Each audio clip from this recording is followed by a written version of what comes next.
good Erev Shabbos, and Yom Kippur is around the corner. So we'll talk about return or tshuva today. I have on my list that there are 7 steps, or the 7 R's of return.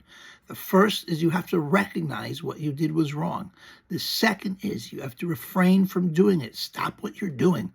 The third is you have to resolve to not do it anymore. You need to make a commitment that's got to be firm. 4, you have to remove it from your thoughts. Stop dreaming about it. 5, regret what you did. Don't do it again, or regret what you didn't do that you should have done. 6, repair the damage if there's anyone who's hurt. This could include an apology, saying you're sorry, or perhaps other things. And 7, finally, you need to reveal what you did to God. Means you need to verbally confess it loud enough that at least you could hear it, but there's absolutely no need to tell others. Many say you shouldn't tell others what you did. No need to lower yourself in other people's eyes. And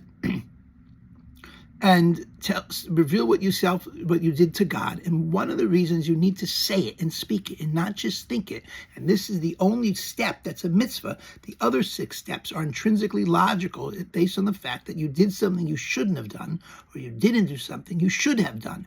But this idea, revealing it, is not intrinsically logical because God knows what you're thinking anyway.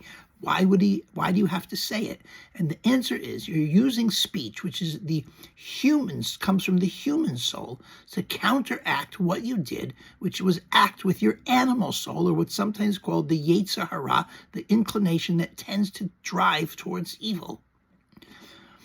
In any case, reveal it to God, and when you so doing, you're doing something human in relationship to what you did, which was animal, by saying that you can recognize and say, that's wrong, I admit I did it, I shouldn't have done that.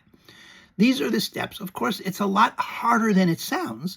Some of these things take real work to be able to go through. Don't expect necessarily that you're going to get them all done at once in just a quick second, with a quick second's worth of reflection. And of course, the bigger the sin and the more passion that was involved in the sin, then the harder and more passionate the tshuva has to be. Everything has to make sense in order to correct yourself. Any case, we want to wish you all a Gemar Chasima Tova. You should be sealed for a good year. And we look forward to seeing you in the coming week, next week, before and after Yom Kippur, and in the coming year. And if we don't see you again soon, have a great Sukkot as well. Take care and have a great and easy and meaningful fast.